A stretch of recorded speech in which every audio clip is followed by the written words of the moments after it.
Bom, prazer estar com vocês. Parabéns pela organização do evento. Tá bem legal. A turma do Evandro e da equipe aí, todo mundo entregou super bem. O espaço é generoso também. A gente nunca fez nada aqui. Tá bem legal. E para mim estar aqui, bater um papo com vocês é uma honra e um privilégio. Eu pediria para o pessoal lá do fundo vir tomar um lanchinho aqui, como o Rafa falou, dar e dizer que é uma honra absoluta ter o Arthur num dos eventos da Bionet, né? Eu e o Arthur, para quem não sabe, somos sócios de um empreendimento chamado Elibre, que é um hospital psiquiátrico aqui em São Paulo. Estamos apanhando bastante, mas aprendendo bastante, né, Arthur? E a ideia foi, não podia ser melhor, convidar o Arthur para falar um pouco sobre o que ele melhor entende, que é saúde mental, né? Ele é médico, né? Eu tomei aqui o cuidado de pegar o currículo, porque é longo o currículo do Arthur, mas eu acho que é tão bom que merece a gente falar. O Arthur é autor do livro best-seller Você Aguenta Ser Feliz? Se quem não sabe, leiam.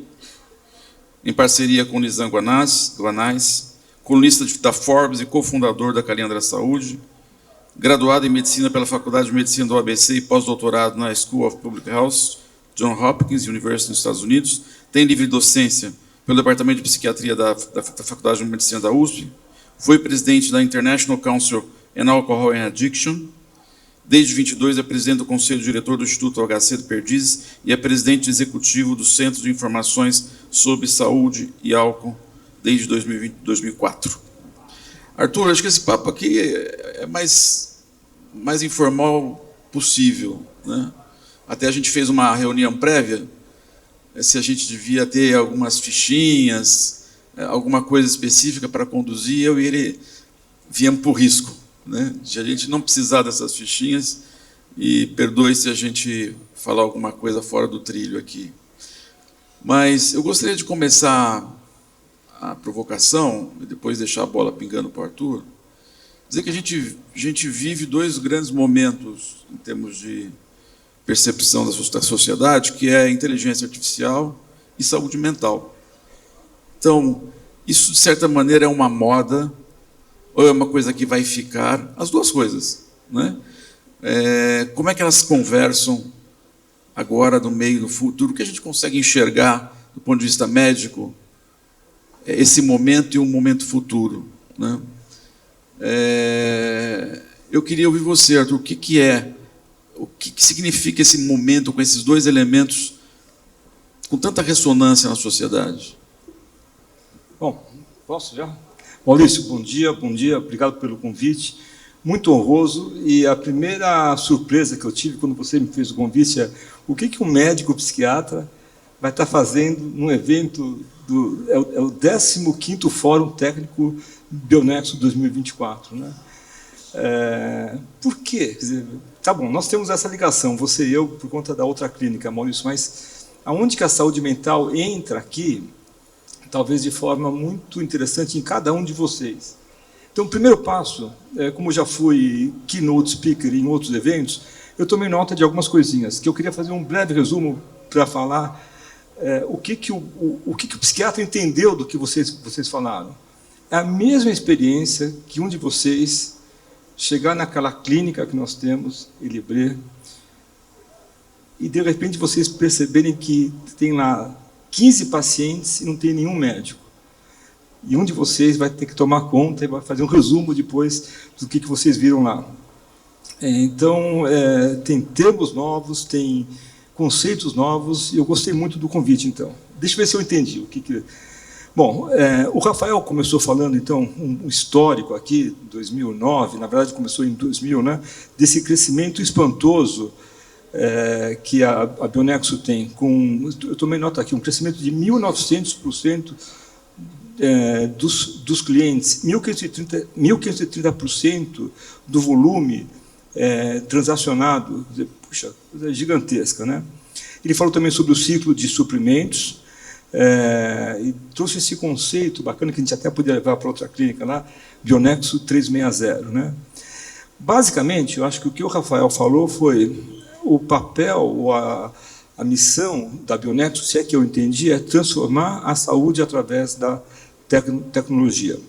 Logo em seguida, nós fomos para 2 mesas. A primeira, muito interessante, com o Wilson, falando sobre Vivio. O Wilson ainda está aí? Não sei.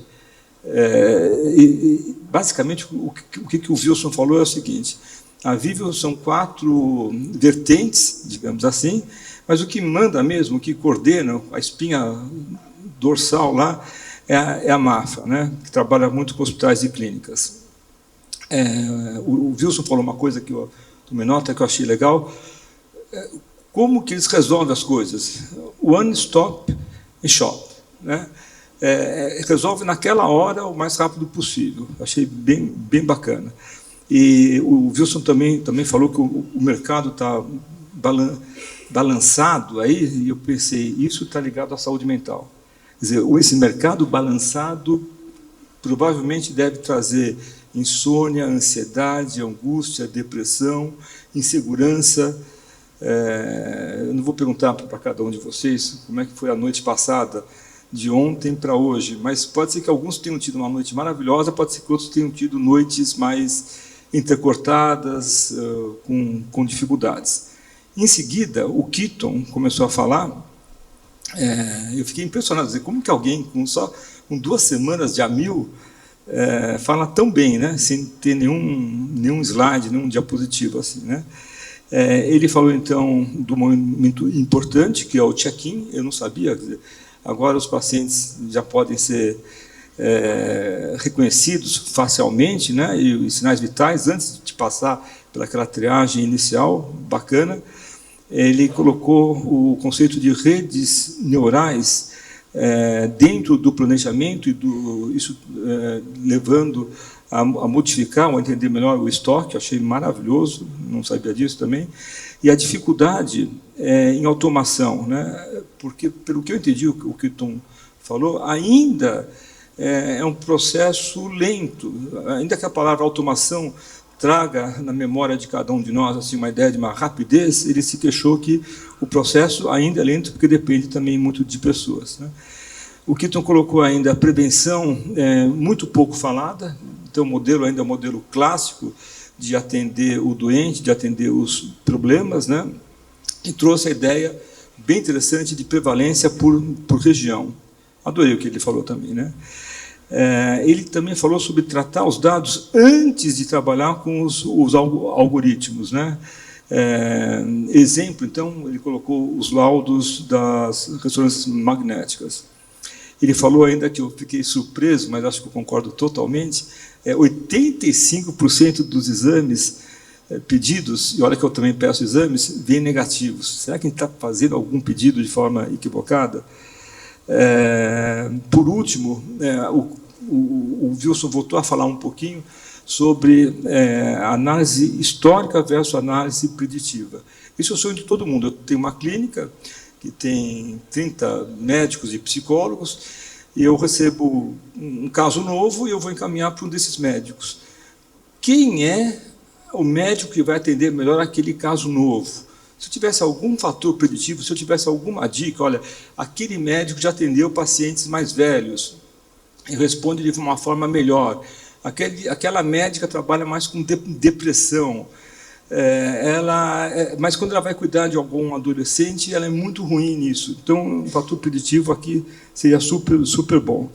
Por último, o Keaton falou aí do modelo médico. As faculdades de medicina tocou, Maurício, o dedo na ferida, sabe? As faculdades de medicina ainda são... Eu sou professor de 2 faculdades de medicina, mas a gente trabalha com modelos do século passado, né? Modelos onde a tecnologia, a inovação, elas estão muito atrasadas. Só nesse ano, no Hospital das Clínicas, onde eu sou presidente do conselho do mais novo instituto, lá chamado Instituto HC Perdizes, que nós colocamos a 4ª vertente. Então, a USP trabalha com ensino, né, para formar novos médicos, enfermeiros, com assistência, cuidando de pacientes, com pesquisas, né, uma faculdade no Brasil de primeira linha, e só agora entra a inovação como um pilar também importante, né? Bom, em seguida, nós fomos rapidamente aqui, para não ocupar muito tempo, para o segundo ponto, aqui é onde o Rodrigo Romero falou sobre a certificação de hospitais, no fundo, que eu entendi, certificação de pessoas, né, e um ranking nacional. Aí eu acho que entra a saúde mental, porque talvez a ansiedade das pessoas quererem esses pins, né, tudo bem, acho que faz parte, e esse é o caminho natural que o mundo todo faz, mas eu coloquei aqui, e a saúde mental dessas pessoas, né? Depois a Tarsila falou sobre SEBEX, eu não conhecia, muito bacana, Tarsila. Foco, sei o que eu entendi, o que você falou, Tarsila, é o foco na pessoa, né? E por isso que está sempre uma preocupação com a cadeia de suprimentos. Por último, a Ximena coordenou uma mesa bem bacana, agora que acabou de ter, papel dos dados e da automação no ciclo da receita. O Fernando, né, pelo Sírio, também sou médico do Sírio, falou de forma bem interessante, algumas vezes contundente, mas acho que estava totalmente certo, da questão da sobrevivência, quer dizer, o botão, se não está ligado, ele vai estar ligado, é uma questão de sobrevivência. Quem tiver, se eu entendi o que o Fernando falou, quem tiver tecnologia tem uma chance de sobreviver, quem não tiver, esqueça, né? A questão não é nem de anos, meses, talvez de semanas, daqui a pouco você vai ser engolido, se eu entendi a mensagem dele, né? Eu entendi também outro conceito que ele trouxe, garantia de receita, né?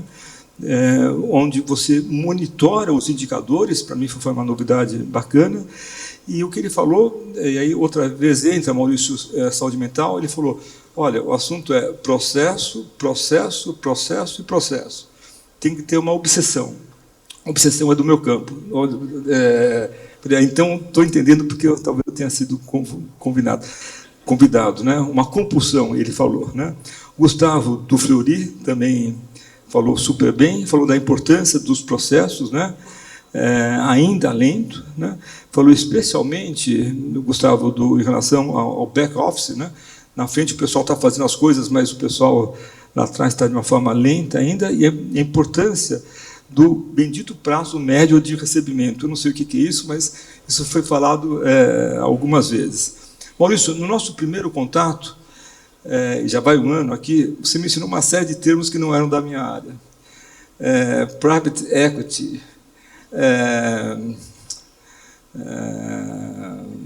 agora mútuo, eu nem sabia que tinha mútuo, equity, né?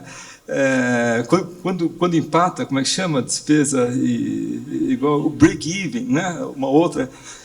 Eu tive que aprender isso desde que nós ficamos sócios nessa outra clínica. Lição de casa de hoje, eu levo BML ou XML, não sei o que é isso, mas eu vou atrás. Glosa, Red Count, nossa, que isso está frio na espinha do Fernando. Eu falei, o que é isso? Red Count, essa OPME, né? E eu nunca tinha ouvido esse termo, não sei se o Fernando está aí, receita do inferno. O que deve ser isso? Isso deve ser do mal, né? Assim. Bom, enfim, achei bem bacana o evento e eu me preparei rapidamente. Assim, o que a inteligência artificial está ligado à saúde mental? Rapidamente, né? No nosso campo aqui. Olha, é tudo, porque a gente não consegue não estar dentro e não ficar cada vez mais mergulhado em termos de inteligência artificial. Aonde que entra o fator humano? Em alguns pontos que eu coloquei aqui. O primeiro é aceitação e confiabilidade. Muitos médicos, estudantes de medicina também, têm uma dificuldade, uma resistência, aceita porque é obrigado, mas não confia tanto e tal, né? O segundo ponto de limitação é o que eu chamo aqui de privacidade e segurança de dados. Se sem isso os nossos dados já são vazados, imagina na hora que eu tiver na frente eu contar, sei lá, sobre a minha vida sexual, sobre coisas que são íntimas e eu queria falar só para aquela pessoa, eu vou estar falando para uma outra pessoa e não tenho certeza se esses dados vão estar sendo seguros, né? Na área médica ainda, nós temos duas ações que são fundamentais na área médica. Assim. Uma é empatia e a outra é uma coisa chamada intuição. Maurício, se me perguntarem, mas se tem uma clínica bacana, qual que é o segredo? O segredo é que eu tenho uma equipe super boas, que funcionam super bem, eu acho que funcionam melhor do que eu, mas aonde que eu acho que eu faço a diferença é numa intuição, sabe? Eu já vi esse caso antes, eu acho que aqui tem uma mentira, acho que não é bem isso aí, acho que esse daqui que está dando risada, está comprando carro, ele está, no fundo, depressivo, ele está pensando na morte. Essa intuição que a gente tem, eu não sei se a inteligência artificial vai ter também, mas é questão de tempo ainda. Coloquei ainda desenvolvimento de habilidades, nem todo mundo tem essa habilidade para poder conversar e se soltar um pouco, é como dançar, né, com a inteligência artificial. Questões éticas, né, eu coloquei aí, especialmente em relação a algoritmos, e aí uma certa injustiça, né, que pode acontecer, então tem que ter esses filtros. Achei impacto na saúde mental, na saúde mental, que as pessoas às vezes podem ficar fissuradas mais e não conseguem ter limites. A gente vê isso com as telas hoje, vê isso com o computador, com o celular. Uma desigualdade social, nem todo mundo vai ter acesso à inteligência artificial da mesma forma. Talvez quem puder pagar mais, o ChatGPT tem que pagar, né? E quem não puder pagar, como é que fica isso daí? Bom, era isso. Eu quis só colocar para dar uma introdução, Maurício. Legal.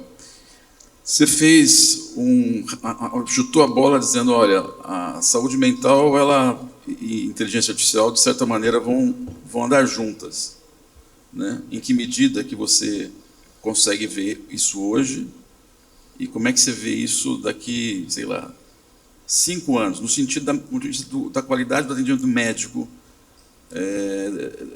que vai estar se beneficiando dessa novidade, vamos chamar assim? Olha, em primeiro lugar, a novidade é que, na pandemia, e nós achávamos que depois da pandemia isso ia diminuir, não diminuiu, aumentou, o tema saúde mental ele está espalhado nessa sala aqui como se fosse uma nuvem de pólen, assim, sabe? Como se fosse um aerosol, assim, sabe? Todo mundo, todos nós, você, eu, né, todos nós, temos, às vezes, fortes limitações com a saúde mental. Fortes limitações. Enormes limitações. Quanto mais cedo você conseguir aceitar essas limitações e enfrentá-las, vai ser melhor para você e para aquelas pessoas que vivem no seu entorno, seja no ambiente corporativo, seja no ambiente familiar, né? Qual que é o problema? O problema é que hoje, para abordar a saúde mental, ainda é muito primário, ainda é do século XVIII, ainda é de uma forma onde você falar que você tem depressão, que você tem alguma dificuldade, traz um estigma gigantesco. Eu acho que a inteligência artificial, Maurício, ela consegue, talvez, facilitar um pouco mais, especialmente na parte do diagnóstico, né? Ela consegue ajudar a pessoa a perceber, a aceitar que tem um problema e talvez bater na porta de alguém.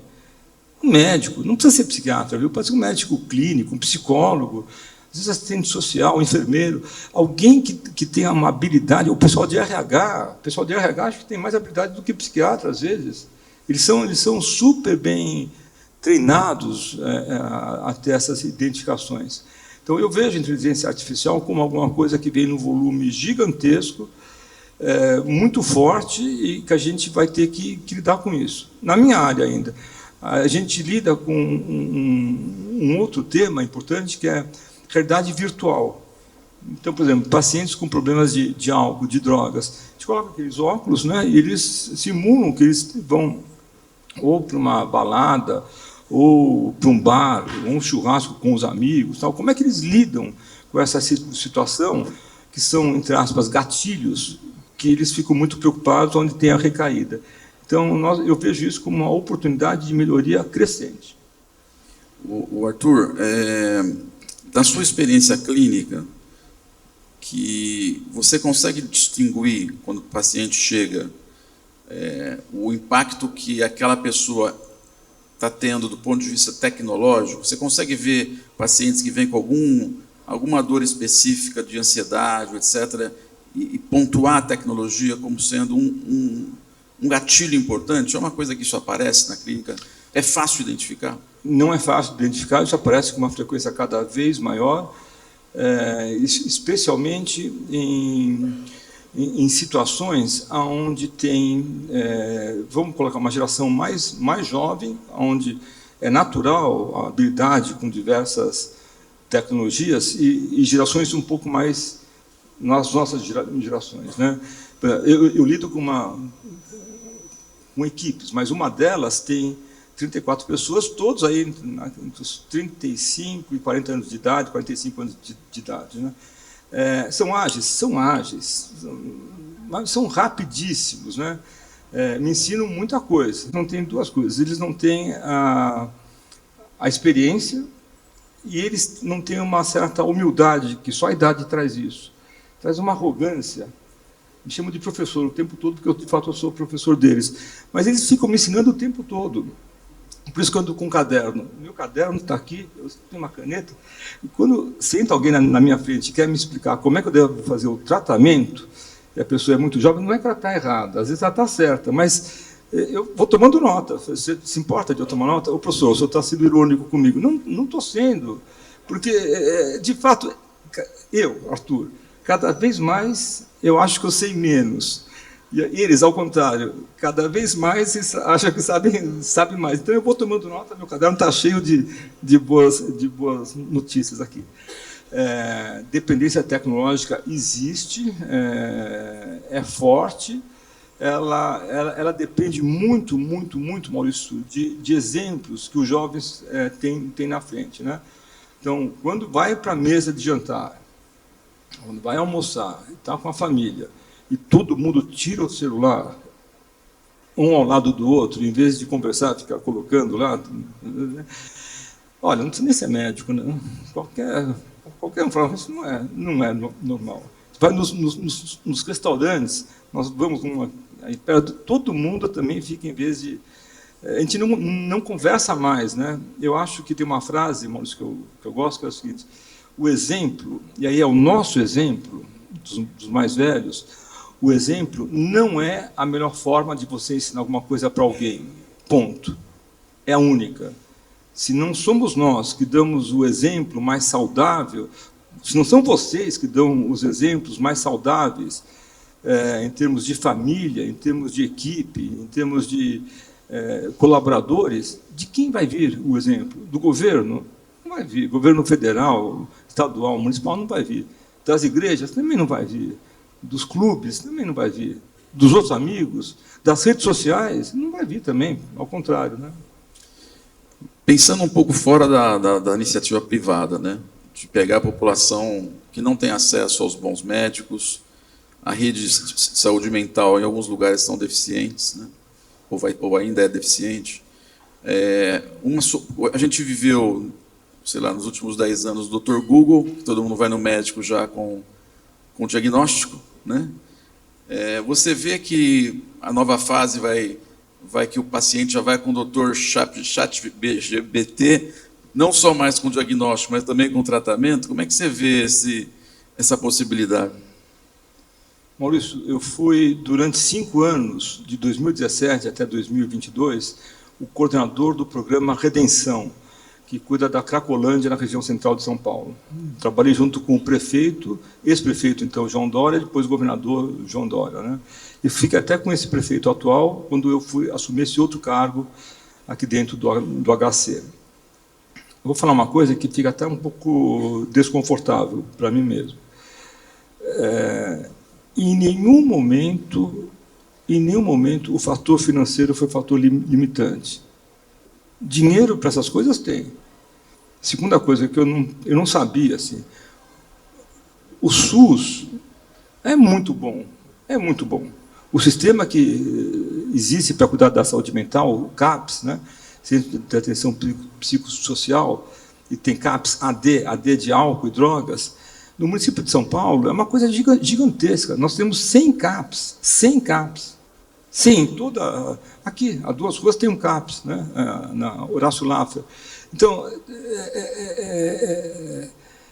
assim, é fantástico. A ideologia, às vezes, atrapalha um pouquinho. Eu penso de uma forma, eles pensam de outra forma, né? A gente conseguiu sobreviver em relação a isso. Então, acho que o sistema público é um sistema razoável. Eu presido um conselho, agora, de orçamento de 93 milhões ano. Para a saúde pública, é um orçamento legal. 770 pessoas, 120 para a transição de cuidados paliativos, 80 leitos, 120 leitos para transição de cuidados paliativos, 80 leitos só de álcool e drogas. 80 leitos só de álcool e drogas, aqui na rua Cotoxó, é fantástico. O fator financeiro não é um fator limitante. O que eu vi, quando o Wilson e o Keaton falaram, assim, o que falta é eficiência. Falta eficiência no serviço privado, mas também falta muito no serviço público. Falta o que o Fernando falou, processo, de forma compulsiva. Mas a telemedicina, ela faz hoje um atendimento à distância para a saúde mental de maneira importante ou é uma coisa mais da medicina tradicional? Não, ela faz, na minha clínica, 85% dos atendimentos hoje são feitos com telemedicina. Gente que mora perto da clínica, às vezes, prefere fazer o atendimento porque é mais fácil e tem mais facilidade em relação a isso. Nós abrimos a possibilidade de cuidar do Brasil todo, pessoas que estão em outros países do mundo. A telemedicina funciona de forma muito boa. Tem que ter os seus cuidados, né? Tem que ter os cuidados óbvios, assim. Você não encavala consultas, então não adianta ficar 2 horas, 3 horas em frente ao computador, mesmo com a tela gigante, porque você vai ficando cansado, irritado, você tem que parar, tem que levantar, tem que fazer pipi, tem que tomar água, tem que tomar café, tem que parar de forma disciplinar, né? Mas a telemedicina na área de saúde mental, ela vem de forma total. Tem 2 coisas que acontecem. A telemedicina e o que a gente chama de saúde mental digital. Sabe do que eu estou falando, né? Ele digital. Não posso adiantar, chama spoiler, né?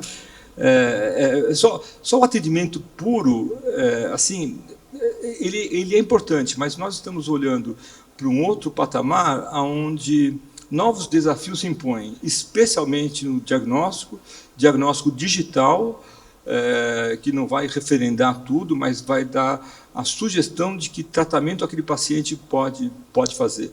Já com a telemedicina, eu acho que ainda não. O tratamento a gente vai demorar talvez um pouquinho mais. Algumas ferramentas são possíveis, mas não todas. Mas nós estamos aqui num projeto grande também de telemedicina. Você ficou mais conhecido, vamos chamar assim, por cuidar de álcool e droga, né? Todos nós aqui já passamos perto da família, ou um amigo que passou por isso. Quais são os sinais fundamentais para nós que estamos perto e não somos médicos, podemos falar, ele precisa de ajuda, ele precisa de um médico?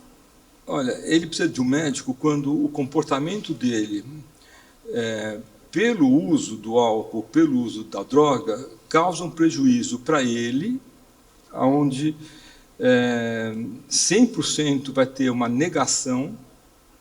Negação, o que é negação? Negação é, por exemplo, eu recebo um paciente no consultório, vem ele e a esposa, né? Ele entra, pois não, o que está acontecendo? Não, ela marcou a consulta, ela que fale, assim, mas o que está acontecendo com o senhor? Não, ela diz que eu bebo. O senhor bebe? Claro que eu bebo, lógico, todo mundo bebe, não bebe. Especialmente se for líquido, eu bebo, se for sólido, eu mastigo. Então, esse humor jocoso, assim, essa posição assim, um pouco... Mas o senhor bebe álcool de forma preocupante, como a sua esposa fala?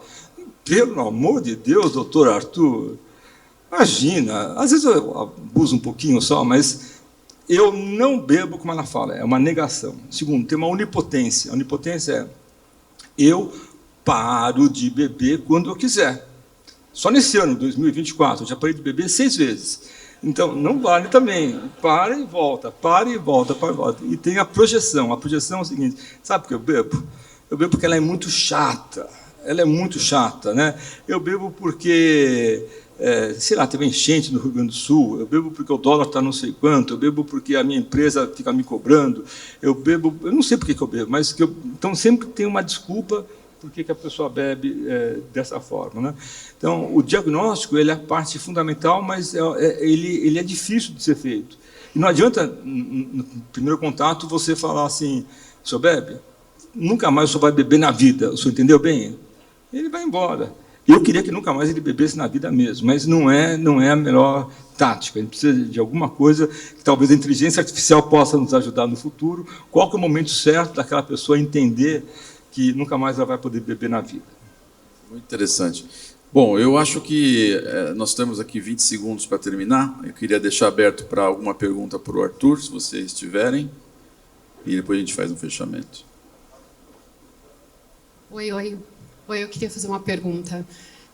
Eu sou uma mãe neurotípica e também já convivi no ambiente corporativo com algumas pessoas que a gente acabou identificando, ou as pessoas acabaram identificando problemas psiquiátricos, né, que precisavam de atendimento e tudo mais. E como mãe neurotípica, eu vi o tempo que demorou para que o diagnóstico do meu filho fosse feito e o tempo também que demorou para que um colega pudesse ser diagnosticado e começasse um tratamento, aparentemente, ou para a gente, muito demorado. Eu queria entender se esses sintomas ou esses comportamentos, eles um dia a gente entende que eles vão conseguir ser mapeados e através do uso de inteligência artificial a gente consegue fazer esses diagnósticos com mais rapidez, de forma precisa, para poder ajudar no início do tratamento? Qual o seu nome, desculpa? Fernanda. Fernanda, pergunta muito bacana. Fernanda, hoje a gente consegue saber que a inteligência artificial pode e vai nos ajudar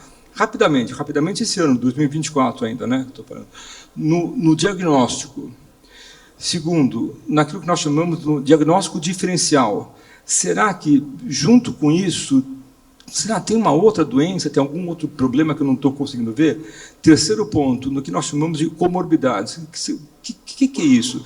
São outras situações, às vezes, como ansiedade, depressão, insônia, tanto no paciente como nos familiares, que são essenciais para que o tratamento funcione bem. A família é um ponto nuclear. A família ela tem que ser orientada, porque a família, quando não é orientada, querendo ajudar, às vezes ela atrapalha. Então, a inteligência artificial não vai vir de forma, na minha visão, milagrosa, mas ela vai vir com uma ferramenta importante, como alguém quando quebra a perna e precisa daquela muleta, sabe, daquela bengala, ela vai ajudar a gente a superar isso de forma paulatina. Mais alguma pergunta? Aqui tem uma. Bom dia, meu nome é Larissa, eu trabalho na Bionexo no RH. E a minha pergunta, trazendo um pouco para o mundo corporativo, eu queria saber quais dicas que você daria para a gente amenizar um pouco essa ansiedade das pessoas. A gente trabalha praticamente 80% online, né? Então, temos colaboradores no Brasil inteiro. E como é que a gente ameniza um pouco essa ansiedade, né? Porque é tela o tempo todo.